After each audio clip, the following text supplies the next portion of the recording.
अस्सलाम वालेकुम। जय हिंद, जय भारत, जय संविधान।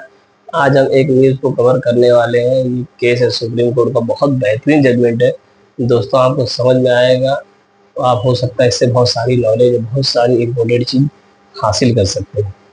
तो दोस्तों, सुप्रीम कोर्ट का एक जजमेंट ऐसी, सुप्रीम कोर्ट ने जब से ये जजमेंट दिया है तो बहुत सारे झगड़े, बहुत सारे लफड़े, बहुत सारी जो मिस स्टैंडिंग थी वो सब कवर हो चुकी है और सब लोग सहमति से अभी है। वो ये जजमेंट है सुप्रीम कोर्ट की स्टाम्प ड्यूटी को लेके।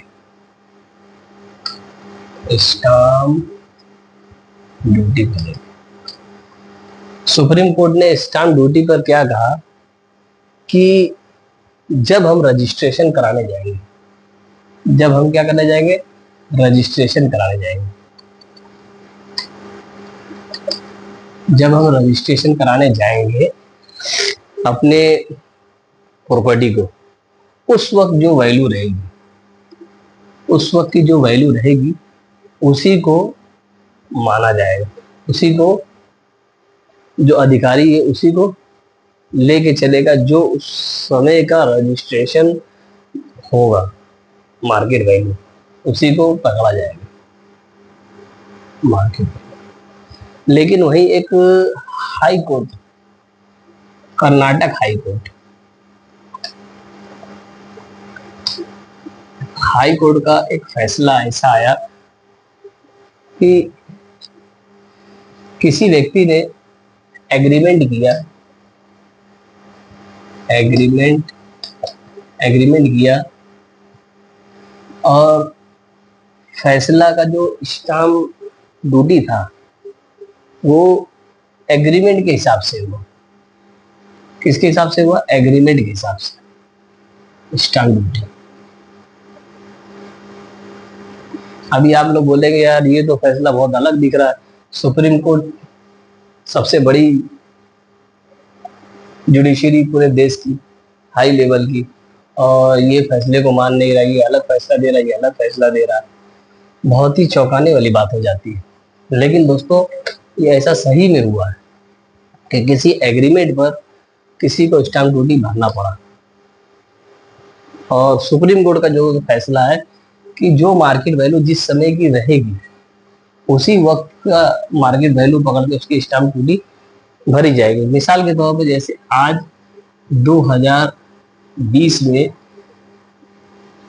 5 लाख वैल्यू है प्रॉपर्टी की और 2050 में ये वैल्यू हो जाती है 1 CR की। तो इसकी जो मार्केट वैल्यू रहेगी, इसके हिसाब से जब जो रजिस्ट्रेशन कराने जाएगा आदमी तो इसके हिसाब से होगी, ना कि इसके हिसाब से होगी। सुप्रीम कोर्ट ने ये स्टेटमेंट दे के सब क्लियरिटी कर दी दोस्तों। लेकिन हाई कोर्ट, जो कर्नाटक का हाई कोर्ट है, उसका एक थोड़ा सा जजमेंट अलग आया है जिसको हमको सीखना है। जैसे ये एक आदमी है, ये एक व्यक्ति है, मान लीजिए इसका नाम ए है, ये एक दूसरा आदमी है, इसका नाम बी है।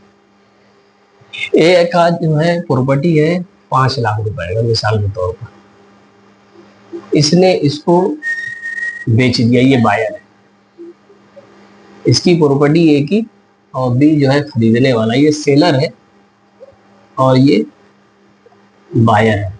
इसने खरीदा, इसने बेचा, दोनों में कंसल्टेशन हुआ, एग्रीमेंट बना और सारी प्रक्रिया, एग्रीमेंट बनने के बाद ये हुआ कि इसको प्रॉपर्टी देना है ए को।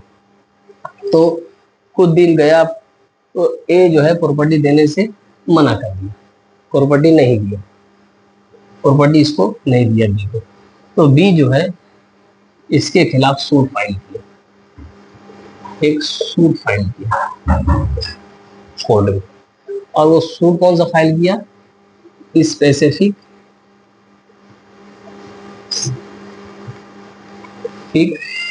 स्पेसिफिक परफॉर्मेंस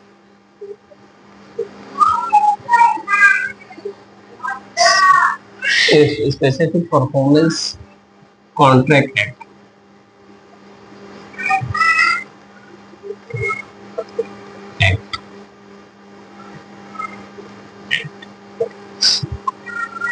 इसमें इसने सूट फाइल किया इसके खिलाफ। मामला लंबा चला, इस मामले को चलते चलते हो गया तकरीबन 25 साल, 25 ईयर। बाद में जब कोर्ट का फैसला आया तो जो सेलर था, उसको प्रॉपर्टी जो है एग्जीक्यूट करना पड़ा, उसको देना पड़ा। कोर्ट के फैसले की भाई ये प्रॉपर्टी तुमको, ये बी को देना पड़ेगा, 5 लाख की प्रॉपर्टी। और जब 20-25 साल के बाद ये प्रॉपर्टी हो गई 50 लाख की। कितने की हो गई? 50 लाख की। अब तो इसके लाले पड़ गए, एक है भाई 5 लाख की प्रॉपर्टी, 50 लाख की प्रॉपर्टी बी को 5 लाख में देना पड़ रहा है।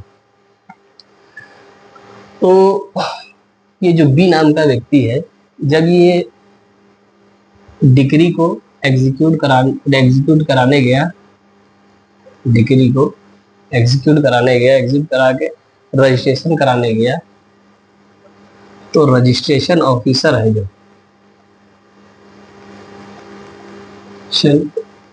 ऑफिसर, वो इसको रजिस्ट्रेशन करने से मना कर दिया। क्या कर दिया? मना कर दिया। ये बोलता है ऑफिसर कि भाई सुप्रीम कोर्ट का ये आदेश है, सुप्रीम कोर्ट का, कि जो जिस समय रजिस्ट्रेशन करने आप आओगे उसकी वैल्यू उसी हिसाब से पकड़ी जाएगी।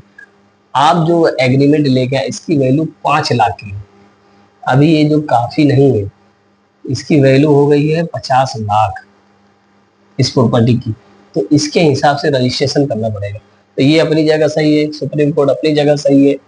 अब ये जो सेलर है, इसकी बदमाशी की वजह से इसको तो नुकसान लग गया बी का, बी को 50 लाख का स्टाम्प ड्यूटी जो है भरना पड़ रहा है। तो इस बेचारे की क्या गलती बी की?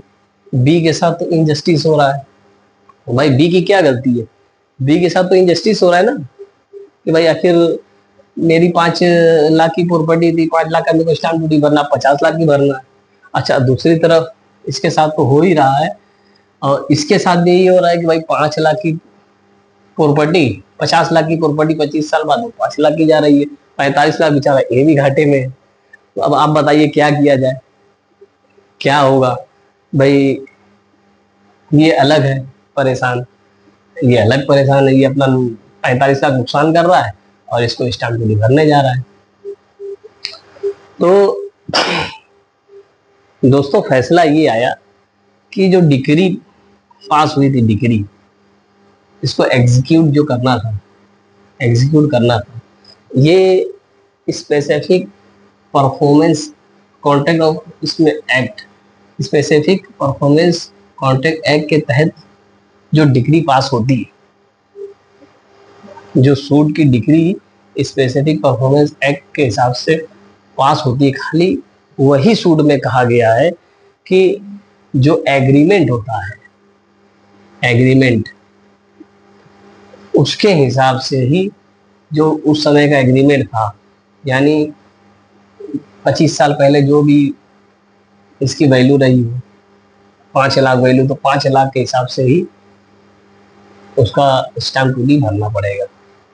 लेकिन ये हर केस में लागू नहीं होता है, सुप्रीम कोर्ट का जजमेंट हर जगह वैसे ही है, चाहे आप कभी भी जाओ भरो, आपको करंट डेट जो रजिस्ट्रेशन है वही करना पड़ेगा स्टाम्प ड्यूटी।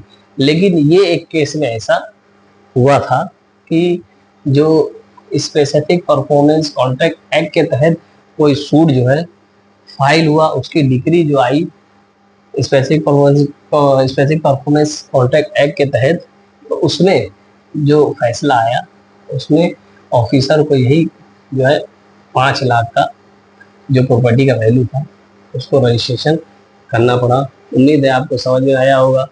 अस्सलाम वालेकुम, जय हिंद, जय भारत, जय